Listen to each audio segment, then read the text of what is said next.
Thank you very much for downloading this edition of the NACCHO University podcast series. I'm Ian Goldstein. Today I'm joined by Karen Butler. She is the Director of Public Health at the Cleveland Department of Public Health. I'm also joined by Tiffany Clausen. She is the Health Director of Cass County Health Department in Missouri, and our very own Jen Lee from NACCHO. She is the Director for Environmental Health and Health and Disability. Thank you all for joining us today. Thank you for having us. Thank you. Great, thanks, Ian. In cultivating emerging leaders in public health, especially those that do not necessarily have an environmental health background, it's important to reinforce the important role of local departments in ensuring food is safe to eat in their communities. This podcast is intended to be practical and informational for new or aspiring local department directors to hear from their peers in other jurisdictions on similarities and differences related to food safety. And it's great to have both of you as you're both from medium-sized health departments. So we'll get to explore the similarities and differences in your jurisdictions. As you know, NACCHO's National Profile of Local Health Departments is a nationwide study investigating relevant topics on local public health infrastructure and practice. When the study is conducted every few years, the data consistently illustrates that over 75% of all local departments have direct responsibility for inspecting, regulating, and/or licensing food establishments in their jurisdictions. We also know that over 70% of all local departments provide food safety education.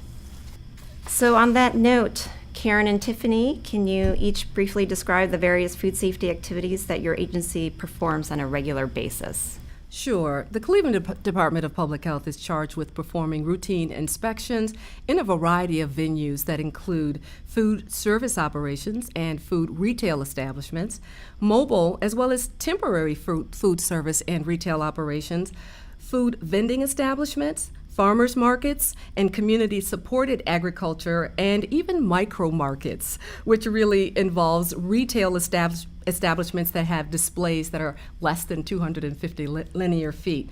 But in addition to that, the department also performs plan reviews for these operations within our jurisdiction that include facility layout as well as equipment review. Our department also investigates consumer complaints of unsanitary or unsafe practices that are lodged against some of the food operators within our jurisdiction. And of course, food safety education is a key component of what we do as a health department. So we conduct both level 1 and level 2 educational services. Great, excellent. Wow, the diversity. Tiffany?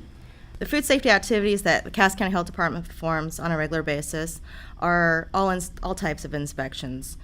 Routine, follow-up, complaint. We do temporary events.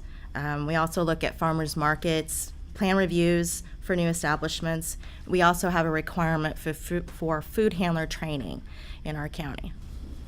Okay, great.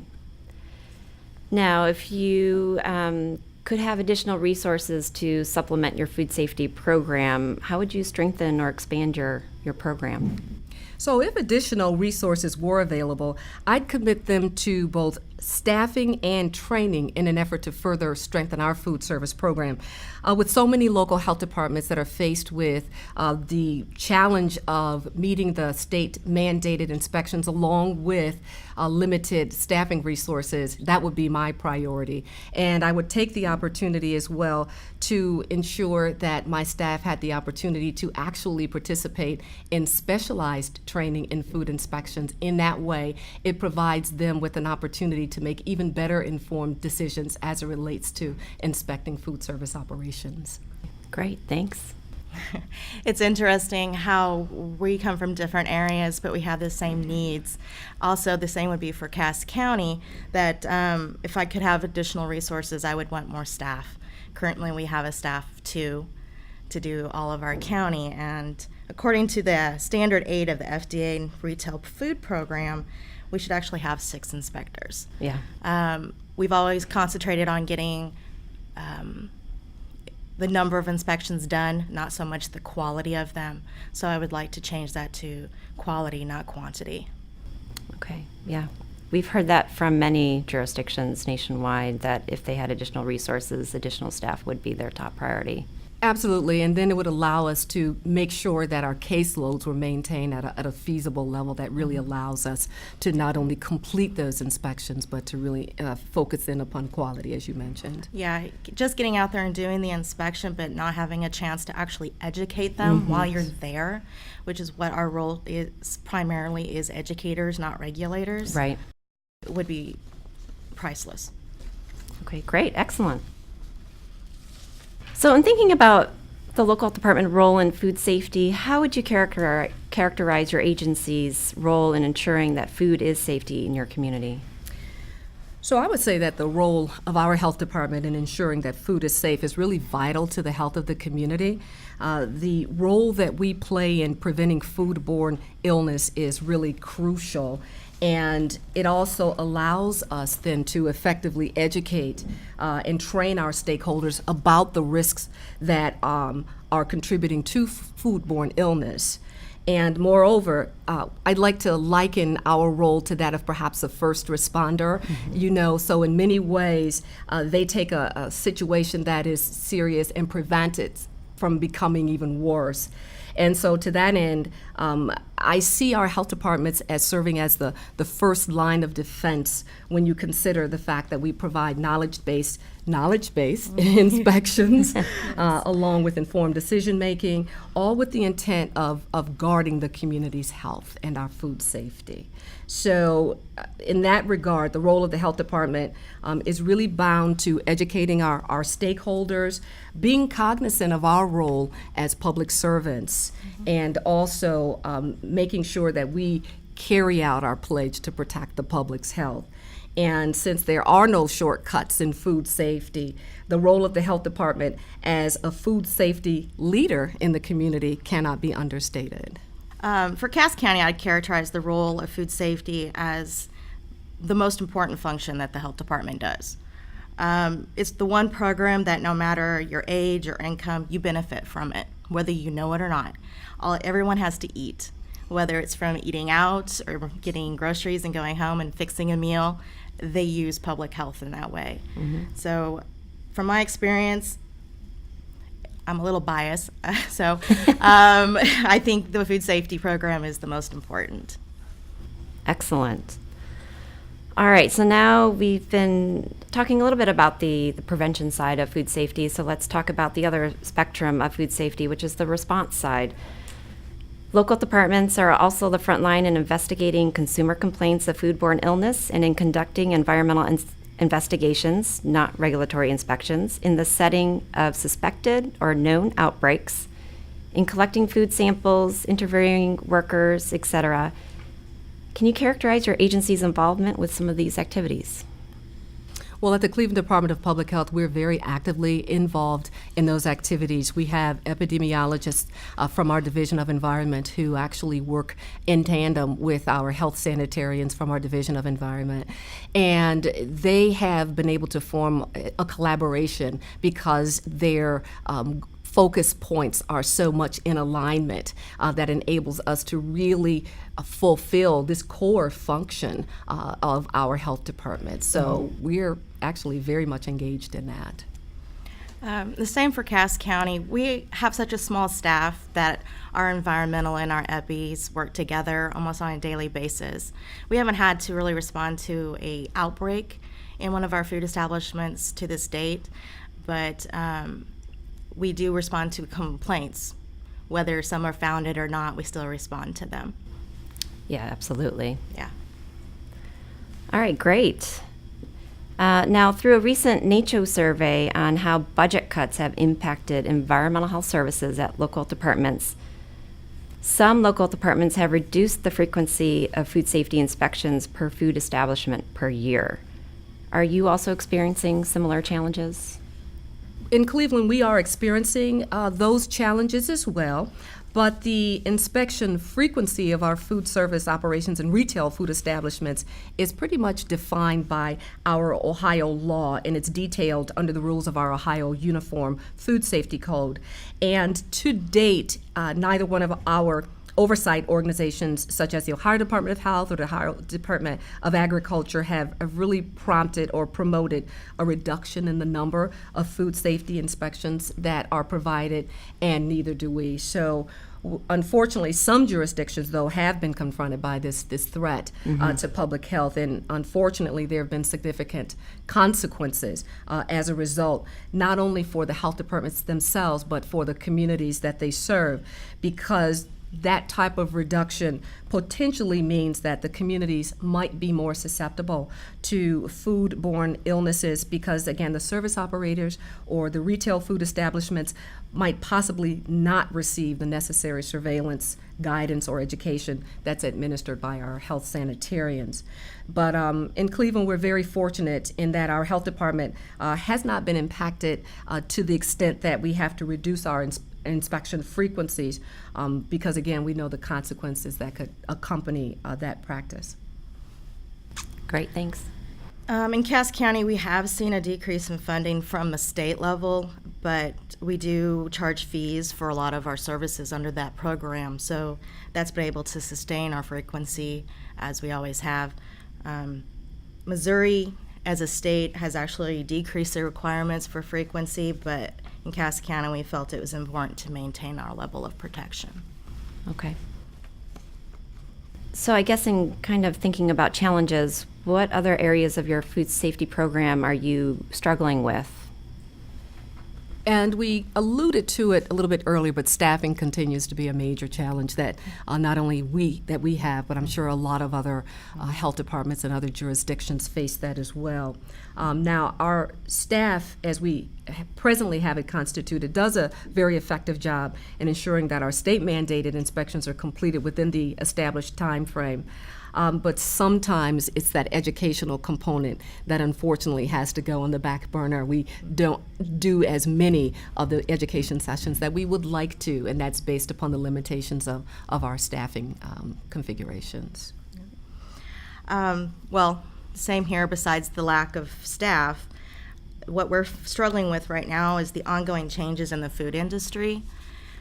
We've been having more requests for different types of food vending that we don't see on a regular basis, or some that I've never even heard of before. So we're constantly having to update or develop new policies and procedures to deal with those issues that come up. Sometimes we have to think outside the box on how to make it still safe and can still be done by the people who come to us and have this wonderful dream of making some new kind of food in a different way. So Right. that's a struggle and a challenge. Okay. Now, can you provide a food safety related success story or accomplishment that would help to illustrate your agency's role having a positive impact on your community? Oh, sure. In Cleveland, our food safety program is especially proud of its role as a food safety leader in the community.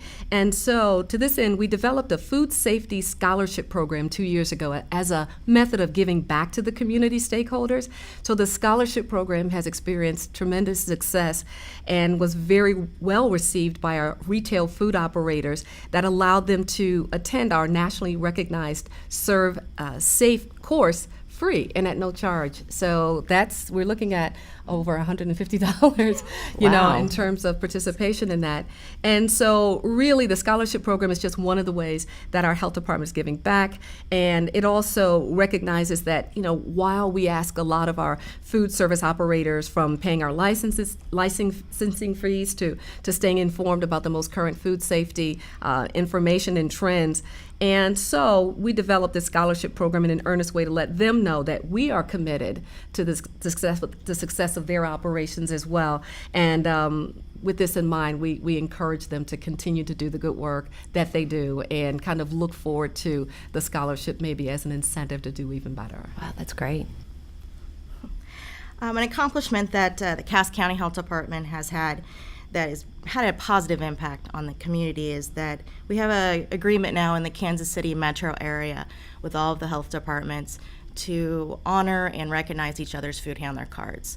So a person doesn't have to get a food handler card from every jurisdiction that they work in. Because we have some that will go cross jurisdictional lines, and it was becoming cost prohibitive to those food handlers. So we came to an agreement and said, no matter where you want to go in the metro area and get your card, when we come in to do a food audit, we're going to honor it. So you don't have to come down to our office and pay another $5 and get another card or what like that. So that has been a positive thing. They question us sometimes, are you sure? Really? Can I do that? Yes. If your manager has a problem, give us a call. We'll take care of it. Another thing is that we've started making our inspections public by putting it in the paper, or I know, putting it in the paper, putting it on our Facebook page and our website. And when I go out in the community and people say, oh, I saw that place and I really, appreciate what you guys do, it's been a great response. Right. Similarly, we've been able to put our inspection reports online, so we get a lot of requests also wondering, how is this restaurant or how is that restaurant? So the ability to be able to just simply go online, if you're thinking about a particular location, you can actually see the full inspection report. Well, that's great. That's a nice way to be very adaptable to being very technology savvy and friendly. Yeah, and so we look for ways to introduce technology to improve the efficiency of our inspection team, giving them iPads and tools while they're out in the field, but also ways that we can improve customer service to the community. It also improves the establishments because they don't want that negativity in the paper. As soon as they found out we were posting them in the paper, they're like, I'm going to make sure I do everything right so I don't see my name in the paper under all these bad things. So it was positive in that way. It kind of made them go, oh, they're serious. So they started doing what we asked them to. We're watching. Yes. Excellent. That's great. All right. So to bring it full circle, and it's great to have both of you here because I understand that Karen does not have a background in environmental health while Tiffany does. And so just to kind of wrap it up and with the final question, what advice would you give to your colleagues, new or aspiring local department directors in the area of food safety? Well, sure. So with my background being in community health, I would recommend that new and aspiring health directors become knowledgeable and learn as much as they possibly can about the whole food safety programs and ensuring that the staff members that they hire provide and possess the necessary technical expertise to perform the duties that they're required to do. And I think that really helps to think outside of the box. When you come with that sort of different perspective, it allows you to be creative and innovative and to infuse perhaps new ways of thinking, whether it's taking a look at the inspection process and modifying that, if it means establishing dialogue with the community to come up with unique ways to inform them about food safety and to help them to avoid the associated risks that contribute to foodborne illness. I think it's a really good opportunity in a unique way to learn more about food safety if you don't necessarily have that background, but to also then infuse a different perspective into the process. Coming from a background of environmental health, and I used to do the inspections, my advice to new directors or aspiring directors is to talk to the staff who are already there, who are already doing the inspections. Maybe go out on some inspections with them. That way they can get a first-hand feel of what the inspectors are facing when they're in the field. Go to a food handler class. Educate yourself as much as you possibly can on the whole process. And then also make sure your staff is getting the education that they need. I would suggest looking into the FDA Retail Food Standards program that has lots of great resources and something that they would definitely need to get enrolled in. Great. Thank you so much. That's great advice. Well, that was a great discussion on food safety. I'd like to thank you all for listening to this podcast from NACCHO University. I'd like to thank our guests, Karen Butler from the Cleveland Department of Public Health, Tiffany Clausen from Cass County Department of Public Health in Missouri, and Jen Lee from NACCHO. Thank you all for downloading this edition of the NACCHO University podcast series. Please download more of our university podcasts at www.naccho.org/university.